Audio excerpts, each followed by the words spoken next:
ఒకటి క్లాస్ తీసుకుంటా అన్నాను. సబ్ లెడ్జర్ లెడ్జర్స్ అని సపరేట్, జనరల్ లెడ్జర్స్ అని సపరేట్గా ఉంటాయి మనం బుక్స్ మెయింటైన్ చేసేటప్పుడు. ఈ ఏపీ ఏఆర్ వాళ్ళు ఏం చేస్తారంటే సబ్ లెడ్జర్ అకౌంట్స్ లో మాత్రమే వాళ్ళకు యాక్సెస్ ఉంటుంది. కాకపోతే ఈ సబ్ లెడ్జర్ లో ఉన్న బ్యాలెన్సెస్ అన్ని మంత్ ఎండ్ టైంలో జనరల్ లెడ్జర్ కి మూవ్ అవుతాయి. సో ఈ మూవ్ అయ్యేటప్పుడు కరెక్ట్ మూవ్ అవుతున్నాయా లేదా, ఒకవేళ ఏమైనా మిస్ అయిన ఇంటర్ఫేస్ మిస్సింగ్ ఏమైనా ఉన్నదా లేదా అని వాళ్ళు చెక్ చేస్తూ రికన్సిలేషన్ చేస్తారు అంతే. అంటే నథింగ్ బట్ ఈ records general ledger records sub ledger records match అవుతున్నా లేదా అని కంపారిజన్ చేసి ఏమైనా మిస్ అయితే ఆ మిస్ అయిన వాటిని కరెక్ట్ చేస్తారు అంతే. అక్కడ పోస్టింగ్ అనేది ఏముండదు. ఇంకొక రికన్సిలేషన్ ఏముంటుంది అంటే ఏపీఆర్ దాంట్లోనే ఈ మనకు ఎంఎన్సీలలో ఎలా ఉంటుంది అంటే డైరెక్ట్ ఈ సెల్లింగ్ అయినా పర్చేసింగ్ అయినా కూడా పర్చేస్ అనేటి బుక్ చేసి డైరెక్ట్ ఏ ఈఆర్పి యూజ్ చేస్తారో direct sales and purchase entry అని మామూలు ఫస్ట్ ఇనిషియల్ స్టేజ్. ఇప్పుడు మీకు ఆల్రెడీ డిమార్ట్ ఎగ్జాంపుల్ చెప్పానో లేదు, డిమార్ట్ లో ఏంటంటే ఎస్ఏపి యూజ్ చేస్తున్నారు డిమార్ట్ లో. కాకపోతే మీరు డిమార్ట్ స్టోర్ కు వెళ్ళి చూస్తే మీకు అక్కడ ఎస్ఏపి కనిపించదు, ఏదో బిల్లింగ్ సాఫ్ట్వేర్ కూడా కనిపిస్తుంది కదా. సో ఆ బిల్లింగ్ సాఫ్ట్వేర్ నుంచి ఎస్ఏపికి ఇంటర్ఫేస్ అయి ఉంటాయి ట్రాన్సాక్షన్స్ అన్ని. అంటే బిల్లింగ్ సాఫ్ట్వేర్ లో పడిన ప్రతి ఒక్క ట్రాన్సాక్షన్ ఎస్ఏపికి మూవ్ అవ్వాలి. ఒకవేళ అలా ఆటోమేటెడ్ కాకపోతే ఈ ఎవరైతే ఈ మన ఏఆర్ టీమ్ వాళ్ళు ఉంటారో వాళ్ళు ఎవ్రీ డే ఎండ్ నాడు వాళ్ళు బుక్ చేస్తూ ఉండాల్సి వస్తుంది. ఏది మన సేల్స్ అండ్ పర్చేస్ ఒకవేళ వేరే సాఫ్ట్వేర్ యూజ్ చేస్తే. మా కంపెనీలో ఏంటంటే పర్చేసెస్ కి సేల్స్ కి వేరే సాఫ్ట్వేర్ యూజ్ చేస్తారు. అది ఇక్కడ మా దగ్గర ఉన్న వియత్నాం లో ఉంటది. దానికి మాకు ఎస్ఏపికి ఒరాకిల్ వాడినప్పుడు ఒరాకిల్ ఇంటర్లింక్ అయి ఉండేది, ఎస్ఏపి వాడినప్పుడు ఎస్ఏపి ఇంటర్లింక్ అయి ఉండేది. సో అలాగే 90% కంపెనీలో సేల్స్ అండ్ పర్చేస్ కి వేరే ఒక సాఫ్ట్వేర్ వాడతాయి, ఈ బుక్స్ మెయింటెనెన్స్ కి మాత్రం వేరే సాఫ్ట్వేర్ వాడుతూ ఉంటాయి. సో ఇలా ఎగ్జాంపుల్ ఓన్లీ బిల్లింగ్ ఒకటి తీసుకున్నా, ఏఆర్ చెప్తే మీకు ఏపీ కంప్లీట్ అయిపోతుంది, ఎస్ఏపి. సో రికన్సిలేషన్ అనేది ఎలా ఉంటుందంటే మీకు ట్రాన్సాక్షన్స్ అన్ని ఇందులో పోస్ట్ అవుతాయి సేల్స్ కి బిల్లింగ్ సాఫ్ట్వేర్ లో. ఈ ట్రాన్సాక్షన్స్ అన్ని ఎవరు మూవ్ చేయాలి, ఎవరైతే ఏఆర్ అకౌంటెంట్స్ ఉంటారో వాళ్ళు మూవ్ చేయాలి ఎస్ఏపిలోకి. ఓకే, సో రికన్సిలేషన్ టైంలో ఈ బిల్లింగ్ సాఫ్ట్వేర్ లో నుంచి వచ్చిన రిపోర్టు, ఎస్ఏపి నుంచి వచ్చిన రిపోర్టు, అంటే ఆ పీరియడ్ లో జరిగిన ట్రాన్సాక్షన్ అమౌంట్ రెండు మ్యాచ్ అవ్వాలి. ఒకవేళ మ్యాచ్ అవ్వకుంటే ఈ సాఫ్ట్వేర్ లో జరిగిన ప్రతి ఒక్క ట్రాన్సాక్షన్ ఇందులో రాకుంటే అప్పుడు పోస్టింగ్ అనేది జరుగుతుంది. ఓకే, అదే ఇంకొక రికన్సిలేషన్ ఏముంటుంది ఏపీఆర్ లోనే, సబ్ లెడ్జరు జనరల్ లెడ్జరు. అంటే ఏంటంటే ఎస్ఏపిలోనే 2 టైప్స్ ఆఫ్ లెడ్జర్స్ ఉంటాయి. ఇప్పుడు నేను ఏఆర్ టీమ్ వాళ్ళు ఎస్ఏపిలోకి పోస్ట్ చేస్తారు అని అన్నా, వాళ్ళు ఎటువంటి టైప్ ఆఫ్ అకౌంట్స్ లో పోస్ట్ చేస్తారంటే సబ్ లెడ్జర్ అకౌంట్స్ లో పోస్ట్ చేస్తారు. ఈ అకౌంట్ లో ఉన్న బ్యాలెన్సెస్ అన్ని ఏఆర్ మన జనరల్ లెడ్జర్ కి మూవ్ అవ్వాలి. ఎందుకు మూవ్ అవ్వాలి అనేది మీకు ఎస్ఏపి గురించి ఎస్ఏపి క్లాస్ తీసుకున్నప్పుడే అర్థమవుతుంది. ఇప్పుడు చెప్పినా కూడా కొంచెం ఎందుకంటే జిఎల్ లెడ్జర్ అనేది ఓన్లీ మన R2R వాళ్ళమే యూజ్ చేస్తాము, అండ్ ఆ రికన్సిలేషన్స్ అన్ని బ్యాలెన్స్ షీట్ లో రిఫ్లెక్ట్ అయితే సంథింగ్ ఆ ఇష్యూ అంత ఉంటుంది. సో అది మీకు ఎస్ఏపి చెప్పినప్పుడు కొంచెం క్లారిటీ వస్తుందండి.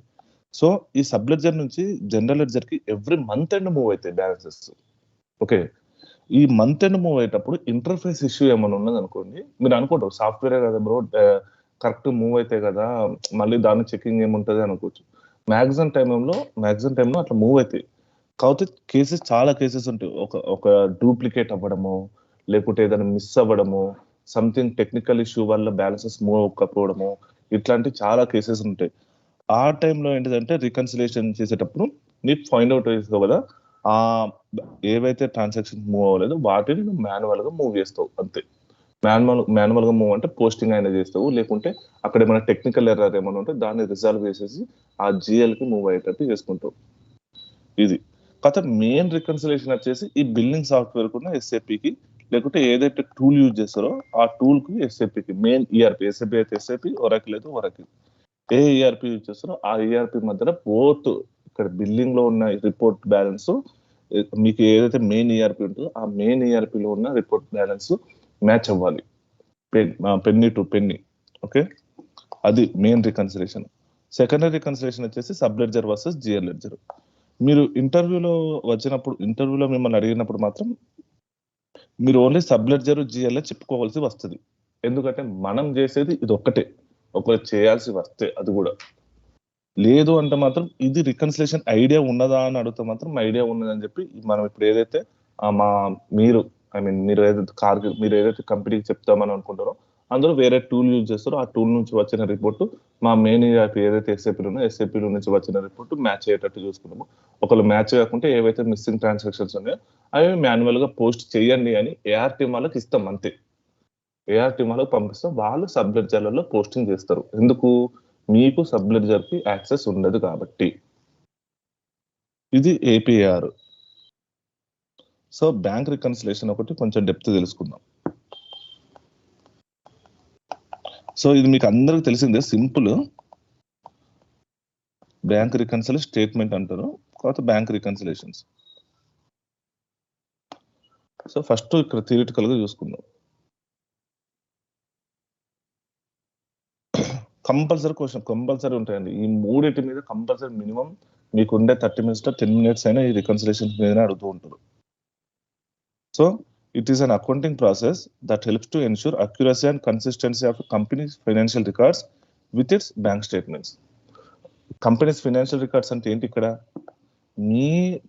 మీ బుక్స్ లో బ్యాంక్ అకౌంట్, ఓకే, మీరు మామూలుగా cash account bank account maintain చేస్తారు కదా, మీ బుక్స్ లో bank account company financial records దేంతో మ్యాచ్ అవ్వాలని అంటున్నారు? Bank statement. మామూలుగా ఇంకొంచెం థియరిటికల్ పోతే పాస్ బుక్ అని అంటారు, లేకుంటే our account in bank books అంటే nothing but bank statement, pass book, our account in bank books. So ఆ రెండింటి బ్యాలెన్సెస్ మ్యాచ్ అవ్వాలి. అక్యురసీ, కన్సిస్టెన్సీ అంటే వాళ్ళ దాంట్లో ఎటువంటి ట్రీట్మెంట్ ఇస్తున్నాం మన దాంట్లో కూడా అదే ట్రీట్మెంట్ ఇవ్వాలి. వాళ్ళ దాంట్లో అంటే ఇప్పుడు మామూలుగా కొందరు ఉంటారు, కొన్ని ట్రాన్సాక్షన్స్ ఎగ్జాంపుల్ చెప్పాలంటే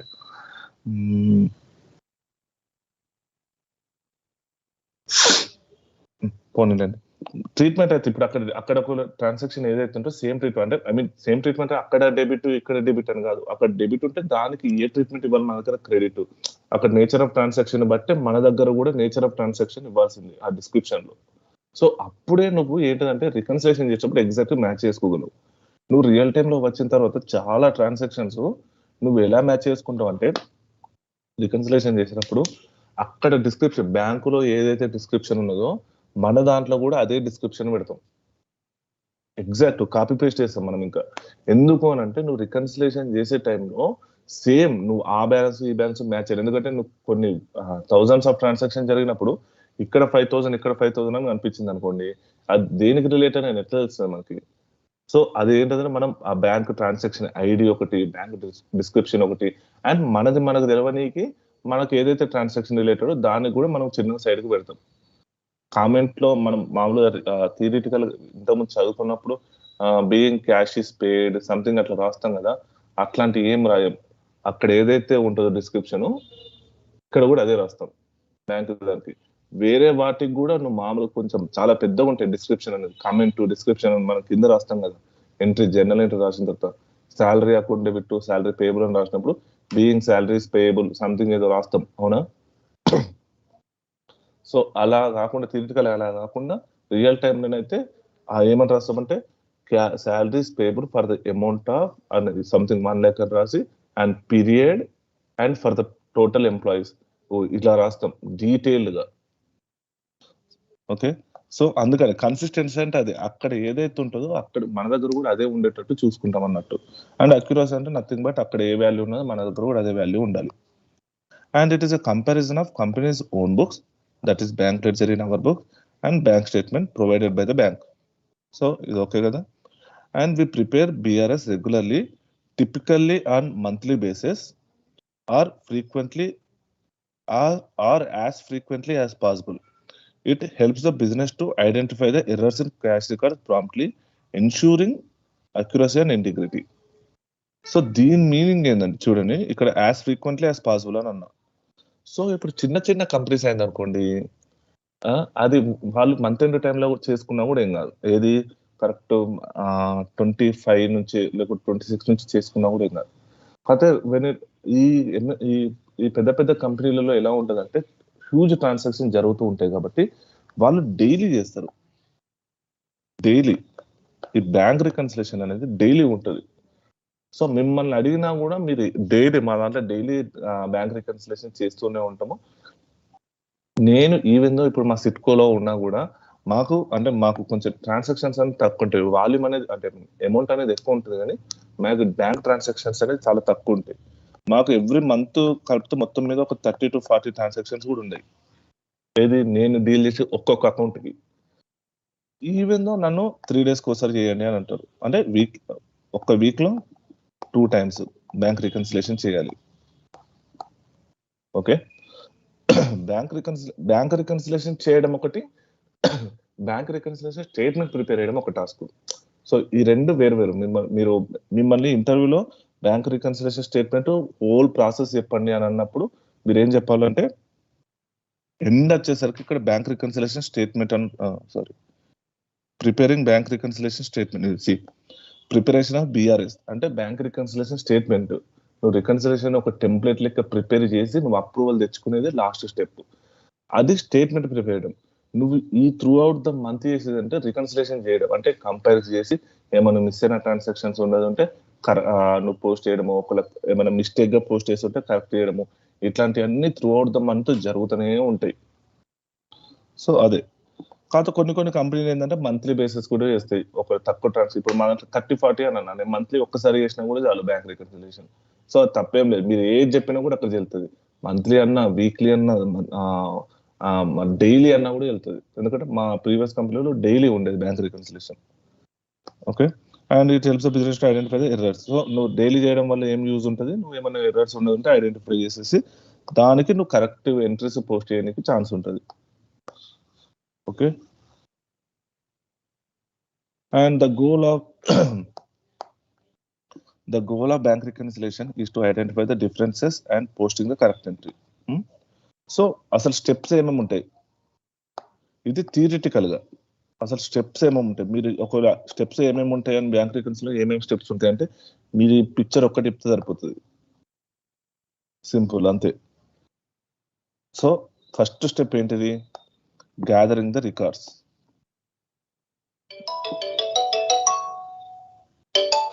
okay, gathering the records.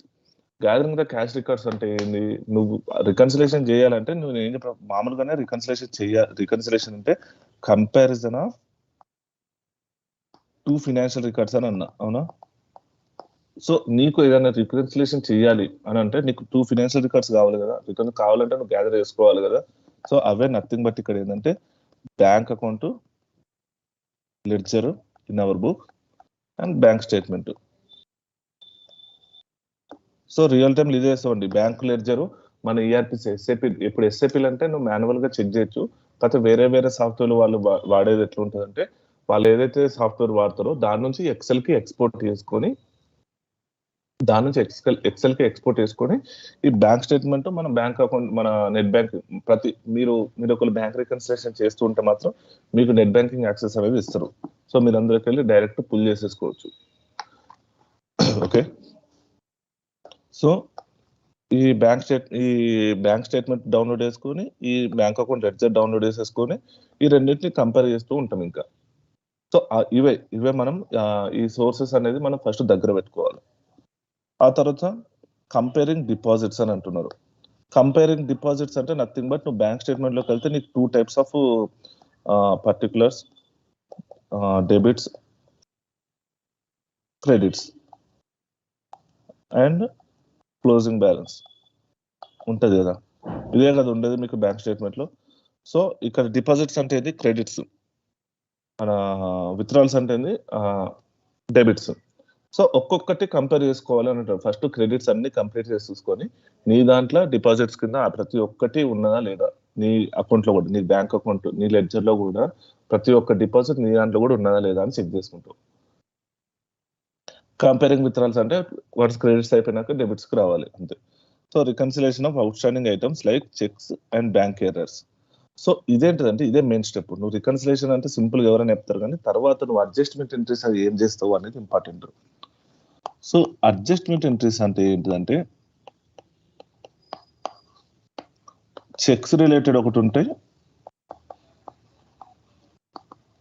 Bank related ఒకటి ఉంటాయి.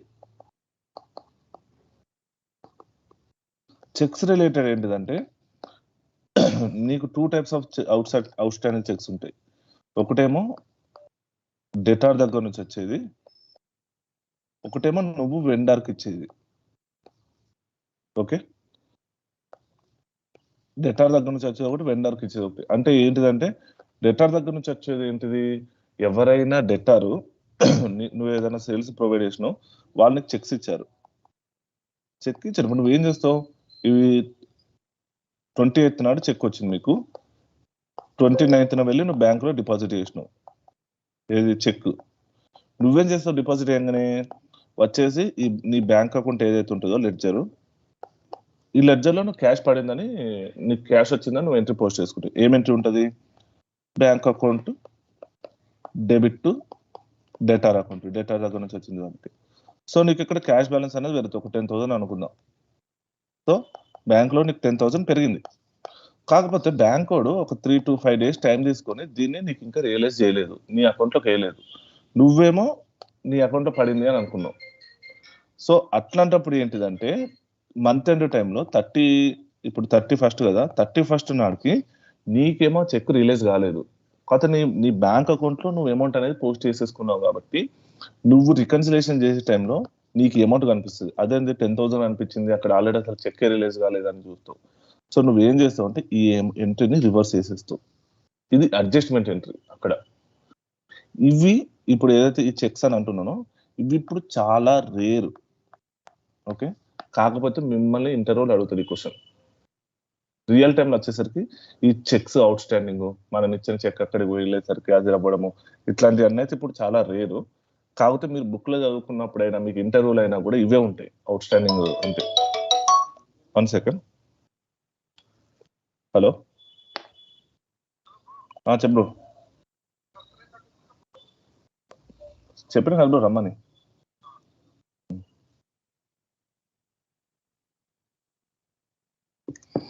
Okay, so 10,000.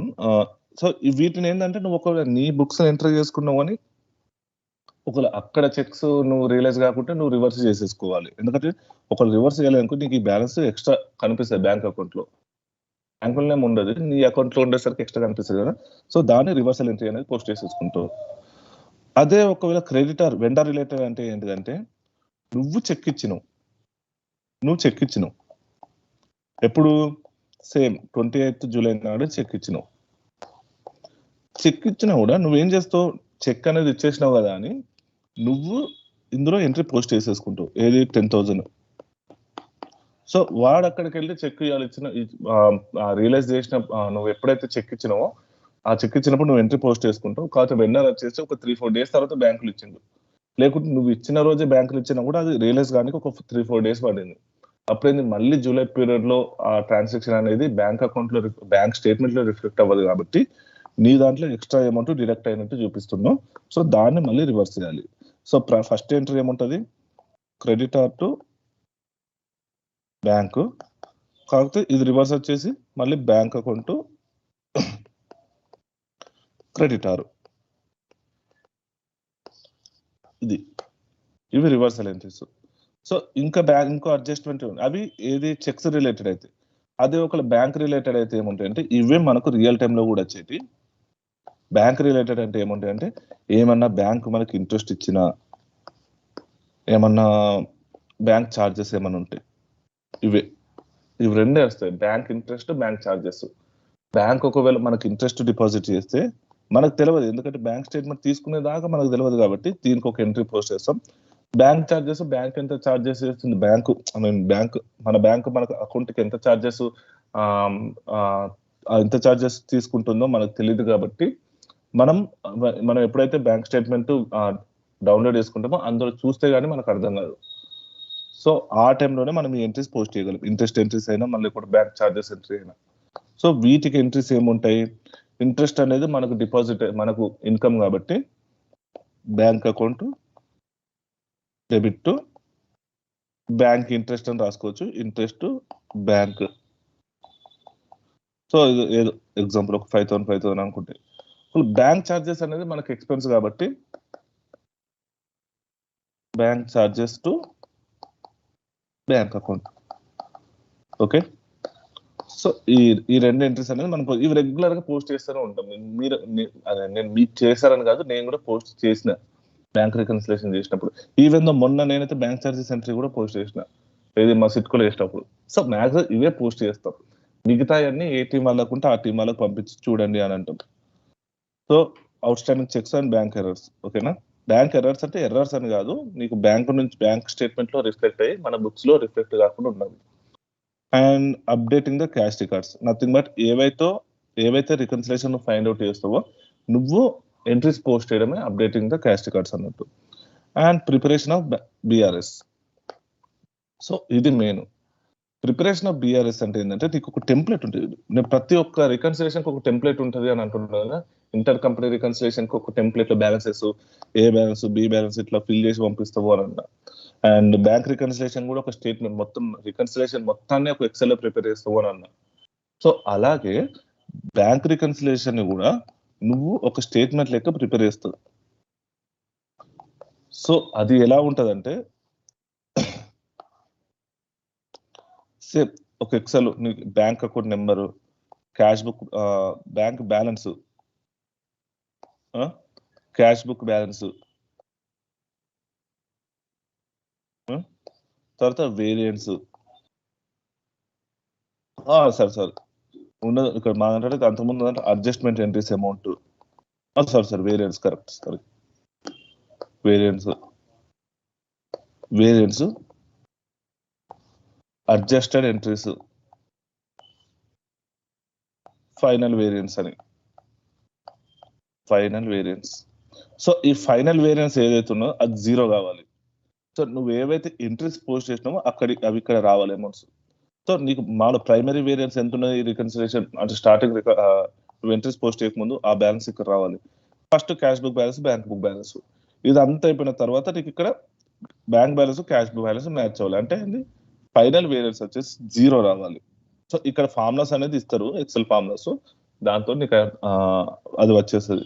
సో ఒక్క అకౌంటే ఉండదు, మనకు ఒక 10-15 అకౌంట్స్ ఉంటాయి కాబట్టి అన్ని అకౌంట్స్ కలిపి ఒక స్టేట్మెంట్ అనేది ప్రిపేర్ చేస్తాం. ఇలా ప్రతి ఒక్క బ్యాంక్ అకౌంట్ ఉంటుంది. మీకు నేను సింపుల్ గా మా సిట్కో పంపించినా కూడా అర్థమైపోతుంది. సో నేను అది ఒకసారి చూస్తే నా దగ్గర ఉంటుంది, నేను ఫోటో తీసి పంపిస్తా. సేమ్ అదే ఫార్మాట్ ఉంటుంది ఎక్కడైనా కూడా. సో కొందరు ఏంటంటే ఈ వేరియన్స్, ఈ అడ్జస్టెడ్ ఎంట్రీస్ చూపించకుండా direct cash balance, bank balance ఒక్కటే మ్యాచ్ అయినట్టు చూపిస్తారు. కింద ఏమన్నా ఉండదు ఉంటే కింద అట్లాంటి అడ్జస్టెడ్ ఎంట్రీస్ మామూలు వాళ్ళు రిపోర్ట్ చేస్తారు. కాకపోతే బ్యాంక్ బ్యాలెన్స్, క్యాష్ బ్యాలెన్స్ ఇలా పెట్టేసి వేరియన్స్ 0 అనేది చూపించాల్సిందే పక్క. ఓకే, ఇలా స్టేట్మెంట్ ఒకటి ప్రిపేర్ చేసేసి నువ్వు దీన్ని ఎక్కడ అప్లోడ్ అయ్యావు, నువ్వు జస్ట్ మీ మేనేజర్ చూపిస్తావు. మేనేజర్ ఏం చేస్తారంటే వాడు bank statement closing balance, bank statement opening balance ఇట్లాంటి అన్ని చూసేసుకొని వారు రివ్యూ చేసి అప్రూవ్ చేసి ఇస్తాడు. సో ఇది థియరిటికల్ గా చెప్పాలన్నా, రియల్ టైంలో చెప్పాలన్నా కూడా అలాగే ఉంటుంది. కాకపోతే రియల్ టైంలో ఏంటంటే కొంచెం 2-3 పాయింట్లు ఎక్స్ట్రా ఉంటాయి, అవి ఏమైనా కవర్ అయినవి చూసుకుందాం. సో మిమ్మల్ని క్వశ్చన్ అడుగుతాడు ఏమని, how do you perform the bank reconciliation in real time అని. ఓకే, ప్రతి ఒక్క క్వశ్చన్ బిఎస్ఆర్ కి ఎలా రియల్ టైంలో చేస్తావు, ఇంటర్ కంపెనీకి ఎలా రియల్ టైంలో చేస్తావు, దీనికి ఎలా రియల్ టైంలో చేస్తావు. సో నేను ఇచ్చిన నోట్స్ లో ఉన్నది మంచిగా ఒకసారి చూసుకోండి 2-3 సార్లు ఇంటర్వ్యూకి వెళ్లే ముందు. ఎందుకంటే థియరిటికల్ గా మీరు చెప్పగలరు ఏమో, మేబీ కొంచెం ఆలోచించినా కూడా రియల్ టైంలో వచ్చేసరికి అక్కడ ఉన్న చెప్తే ఏంటంటే వాడికి చేసిండు వీళ్ళ దాంట్లో ఇదే ఉంటది అని కొంచెం అనుకుంటాడు. సో ఇది సింపుల్, మామూలుగా కొంచెం నేను చేస్తున్నట్టు రాశాను. First I will get the bank statement from all the accounts we're maintaining. Now I will pull the line items from the bank account ledgers from ERP. Nothing but ఏదైతే నాకు ఈఆర్పిలో bank account ఉంటుందో ఆ bank account అనేది నేను pull చేసేసుకుంటా ఆ ledger. అది XL format లో వస్తుంది. So I will reconcile these two records, comparing each file that every transaction which is there in the bank statement should be present in our books also. So ఇక్కడ మీరు చూస్తే bank statement లో ఉన్న ప్రతి ఒక్క transaction నీకు bank account లో ఉండాలి. ఓకే, ఇలా ఆలోచించాలి మీరు. అంతేగాని బ్యాంక్ అకౌంట్ లో ఉన్న మన ఏదైతే లెడ్జర్ లో ఉన్న ప్రతి ఒక్క ట్రాన్సాక్షన్ బ్యాంక్ స్టేట్మెంట్ లో ఉండాల్సిన అవసరం లేదు. ఇది లిటరల్లీ నేను ఫస్ట్ ఒకసారి చేసినప్పుడు నాకు చిన్న కన్ఫ్యూజన్ తోటి నేను మా సీనియర్ ని కూడా అడిగిన ఏమని, బ్యాంక్ అకౌంట్ లో ఉన్న బ్యాంక్ అకౌంట్ అంటే మన బుక్స్ బ్యాంక్ స్టేట్మెంట్ అన్నట్టు ఒకవేళ పాస్బుక్ అయితే బ్యాంక్ అకౌంట్ లో ఉన్న ప్రతి ఒక్క ట్రాన్సాక్షన్ నువ్వు బ్యాంక్ స్టేట్మెంట్ లో ఉండాల్సిన అవసరం లేదు. కాకపోతే బ్యాంక్ స్టేట్మెంట్ ఏదైతే బ్యాంక్ నుంచి డౌన్లోడ్ చేస్తామో అందులో ఉన్న ప్రతి ఒక్క ట్రాన్సాక్షన్ మనకు బ్యాంక్ అకౌంట్ లో ఉండాలి. ఓకే, సో మనం అప్పుడు కన్ఫ్యూజ్, మన వాళ్ళు పోస్ట్ చేసినప్పుడు కరెక్టే పోస్ట్ చేస్తుంటారు కదా, బ్యాంక్ స్టేట్మెంట్ ఎందుకు లేదు అని మేబీ ఆ టైంలో అర్థం కాకుండా లేకుంటే కన్ఫ్యూజ్ అయ్యో చిన్నగా ఏదో ఒకటి మనం అడిగే ఛాన్సెస్ కూడా ఉంటాయి. నేనైతే అడిగాను, రియల్గా చెప్తున్నా. ఓకే, సో మామూలుగా మీరు ఒకవేళ మిమ్మల్ని కన్ఫ్యూజ్ చేయాలన్నా కూడా ఒకవేళ అడిగేది ఉంటే ఈ పాయింట్ మేబీ అడగచ్చు, అడగకపోవచ్చు. కాకపోతే పాయింట్ అయితే బ్యాంక్ స్టేట్మెంట్ ఉన్న ప్రతి ఒక్కటి నీకు ఇందులో ఉండాల్సింది. ఇది మన బ్యాంక్ అకౌంట్ లో. After reconciliation I will come to know the missing transactions in bank statement for which I need to post the adjustment entries.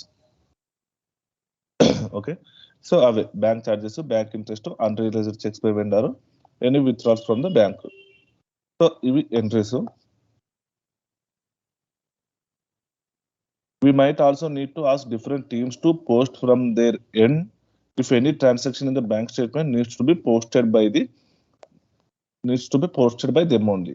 So ఇది పాయింట్ నేను చెప్పాలనుకుంటున్నాను. సో ఇది ఏంటిదంటే నీకు రియల్ టైంలో, సో మామూలు ఇదైతే మొత్తం చదువుకున్న తర్వాత మీకు ఆ సినారియో ఎక్స్ప్లెయిన్ చేస్తాం. The above situation arises because customers directly deposit in to our books, so it is hard to post directly by looking at the transaction. So as a GL accountant, till we complete the bank reconciliation, we have to send the open items in the bank statement to every other team. So if they are related to any of their own open items, they will post from their end, or at least they will give the confirmation of those balances so that we can post the entries. So ఇది real time లో జరిగే scenarios. ఈ రెండు పాయింట్లు నేను explain చేస్తే ఇప్పుడు, until we complete the bank reconciliation, whatever open items in the bank statement, we will move them to the suspense account. Our goal is to make that suspense account is 0 by moving the balances to the correct account.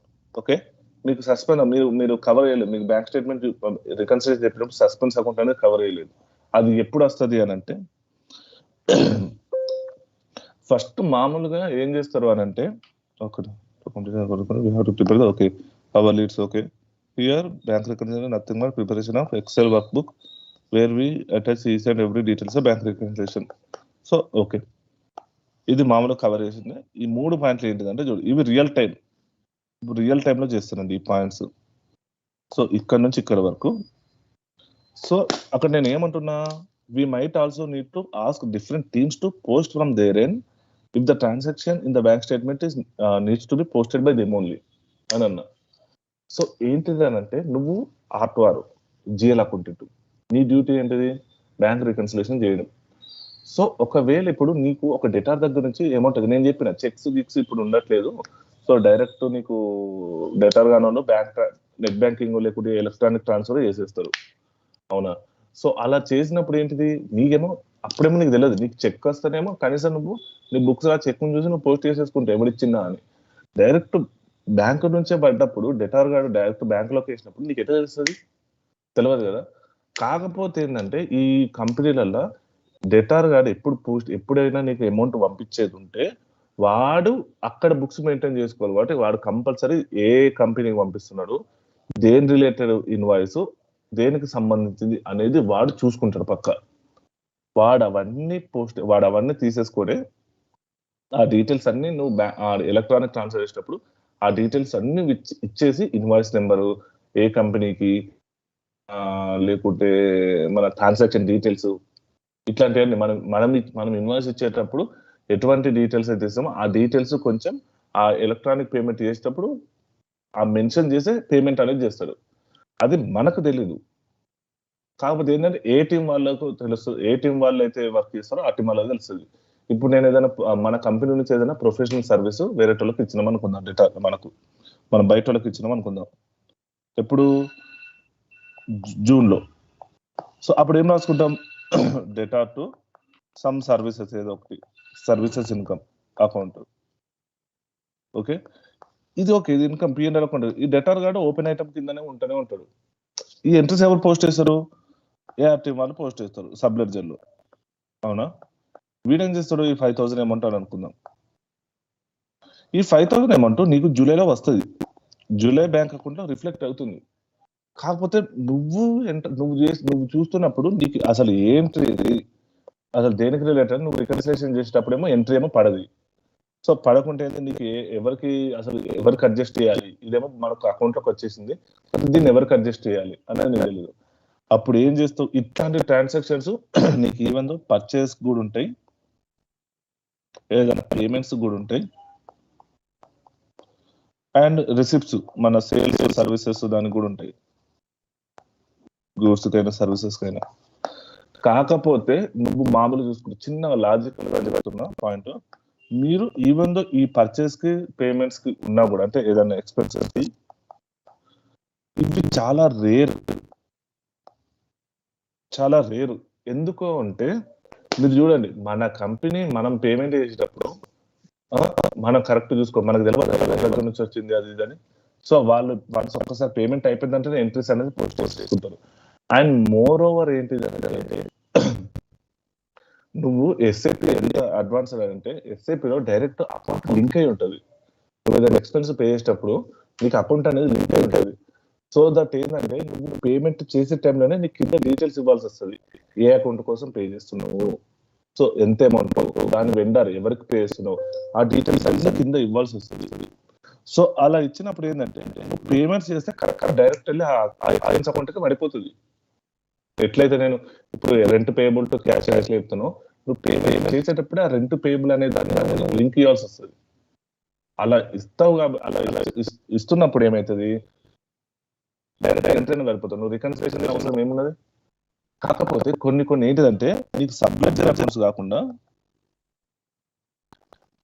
వేరే accounts advance pay చేయడము, లేకుంటే వేరే అంటే వేరే general ledger లో కూడా కొన్ని accrual కి పోస్టింగ్ అనేది పేబుల్ కి పెడతా ఉంటాం. ఇది సబ్ లెడ్జర్ పోదు, ఇది కొన్ని జనరల్ లెడ్జర్ లో కూడా నీకు ఈ పేబుల్ ఐటమ్స్ అనేది ఉంటాయి. వాటికి ఏంటంటే పేమెంట్స్ అనేది జరిగిపోయినప్పుడు డైరెక్ట్ పోస్టింగ్ అనేది ఇంటర్లింక్ చేయడం రాదు బ్యాంక్ అకౌంట్ కు ఎస్ఏపీకి. అటువంటి వాటికి ఏంటంటే పోస్టింగ్ అనేది జరిగిన తర్వాత నువ్వు ఎంట్రీ అనేది పోస్ట్ చేయాలి. సో అట్లాంటి టైంలో వాళ్ళు పోస్ట్ చేస్తారు, కానీ ఏమైనా రేర్ కేసెస్ లో మిస్ అయితే ఆ టైంలో రికన్సిలేషన్ చేసిన టైంలో ఐడెంటిఫై చేస్తారు అక్కడ, ఆ టైంలో పోస్ట్ చేసేసుకోవాలి. సో ఇక్కడ అర్థం చేసుకోవాల్సింది ఏంటంటే ఏదైనా పేమెంట్ జరిగినా ఏదైనా రిసిప్ట్ వచ్చినా మీ దగ్గరికి, అదొకవేళ మనకు ఏది మనకు తెలియదు కాబట్టి ఇటువంటి ట్రాన్సాక్షన్స్ అన్ని ఒకే ఫార్మాట్ లో ఒక ఎక్సెల్ ఫార్మాట్ లో మనం పంపించి ప్రతి ఒక్క టీమ్ కు పంపిస్తాం. ఇది అమౌంట్, ఇదేమో బ్యాంక్ స్టేట్మెంట్ ఎక్సెల్ లో డౌన్లోడ్ చేస్తాం కాబట్టి ఆ ట్రాన్సాక్షన్ డీటెయిల్స్, ఇది అమౌంట్. సో ఇలా ఒక స్క్రీన్ షాట్ చేసి నువ్వు ప్రతి ఒక్క టీమ్ కి పంపిస్తావు. ఈ టీమ్ అమౌంట్ బ్యాంక్ స్టేట్మెంట్ ఉన్నది కానీ మన బస్సులో ఇంకా రిఫ్లెక్ట్ అవ్వలేదు. సో ఇది సో అలా ప్రతి ఒక్క టీమ్ కు పంపిస్తుంది అంటే అది వాళ్ళు గుర్తుపట్టగలరు. మనకు మనకు అర్థం కాకపోవచ్చు, ఎవరికైతే మనం అందరు పంపిస్తాం, అందరు కంపల్సరీ 10-15 మినిట్స్ బ్యాంక్ సెషన్ మీద అందరు పెడతారు టైం. సో వాళ్ళు మనకు చెప్తారు ఈ ట్రాన్సాక్షన్ పోస్టింగ్ చేస్తున్నాము, ఈ ట్రాన్సాక్షన్ మేము పోస్టింగ్ చేస్తాము. పోస్టింగ్ చేసి మనల్ని వాళ్ళు వాళ్ళ మేనేజర్ కి పంపించేటప్పుడు ఒక జనరల్ మేనేజర్ పోస్ట్ అవుతుంది. సో అలా పంపించారు మన సో దట్ అలా ఇవన్నీ పోస్ట్ చేయకముందు నేను ఏమన్నా ఇవన్నీ బుక్స్ లో రిఫ్లెక్ట్ కాలేదు, ప్రతి ఒక్క ట్రాన్సాక్షన్. సో రిఫ్లెక్ట్ కాలేదు అని అంటే అసలు మనం పోస్ట్ చేయగలగట కాదు. మనసులో ఏ బ్యాంక్ ట్రాన్సాక్షన్ అయినా బుక్స్ లో ఫస్ట్ జరుగుతుంది. ఇది ఒక 3-4 days గ్యాప్ తోటి డైరెక్ట్ ఒక 3 days టైం ఇచ్చేసేసి తర్వాత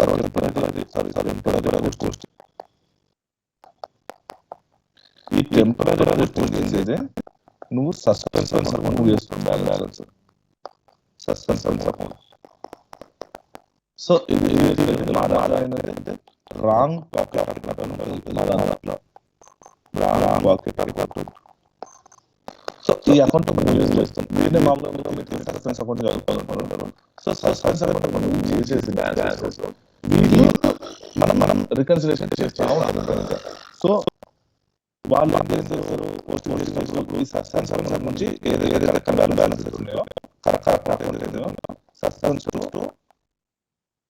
ఇప్పుడు ఏదైనా బ్యాంక్ అనుకుందాం. సో వాళ్ళు ఏం చేస్తాం, బ్యాంక్ అకౌంట్ సస్పెన్స్ అమౌంట్ ఇస్తుంది.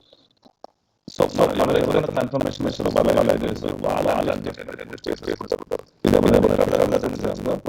సస్పెన్స్ అమౌంట్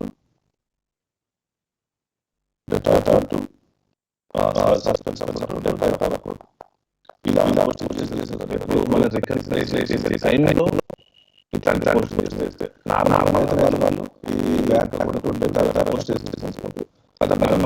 చేసినప్పుడు మాత్రం కంపల్సరీ సస్పెన్స్ అమౌంట్ డేటానే పోస్ట్ చేస్తారు. ఓకే ఇలా మనం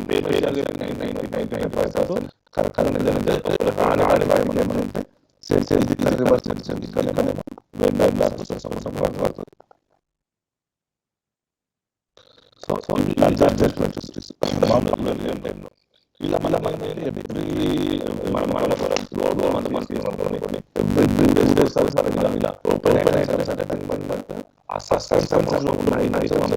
అంటే బ్యాంక్ స్టేట్మెంట్ అది బ్యాంక్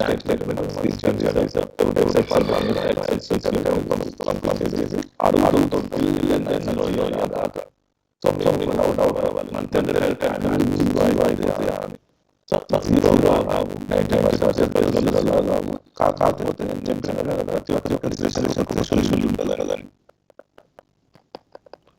సో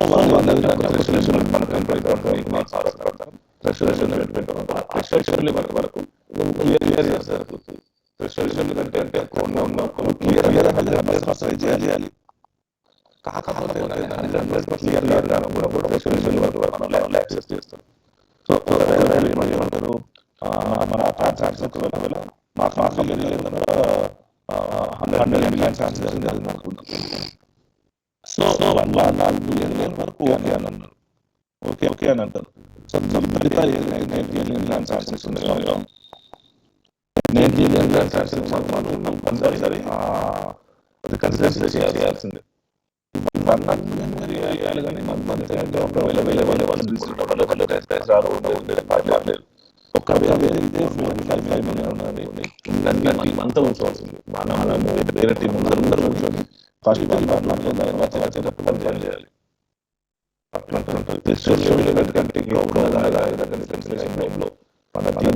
మనకి ఎవరైతే రెస్పాన్సిబుల్ వాళ్ళందరూ మీటింగ్లకి ప్రతి ఒక్కరు చేస్తూ ఉంటారు. ఎక్స్ప్లెనేషన్ అలా జరుగుతుంది. ఓకే సో వాళ్ళు కనెక్షన్ వాళ్ళు చేసుకుని మనం పోస్ట్ చేయవచ్చు అన్నారు కదా. సో మూవ్ చేసి దాన్ని 0 వేయడం. సో ఇప్పుడు కొన్ని companies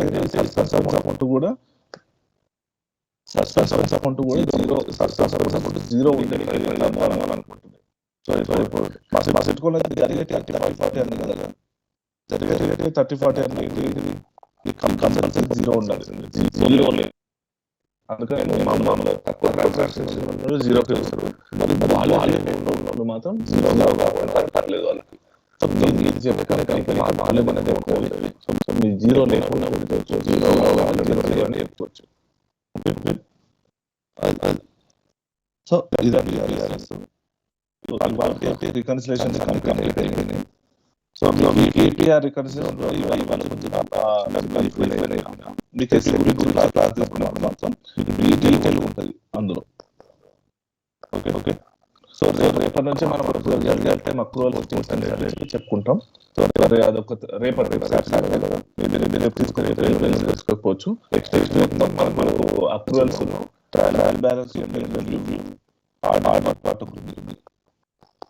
trial balance review, PNL, real time accruals. అంటే మీకు క్లాస్ అనేది పంపిస్తాం. సో దాని మనం ఇది చెప్పేది నెక్స్ట్ వీక్ అయిపోతుంది. తర్వాత కొన్ని సైకిల్స్ ఏపీ సైకిల్స్ సైకిల్స్ అని కొన్ని రియాక్ట్ చేసుకుంటూ అకౌంటింగ్ అని ఉంటుంది.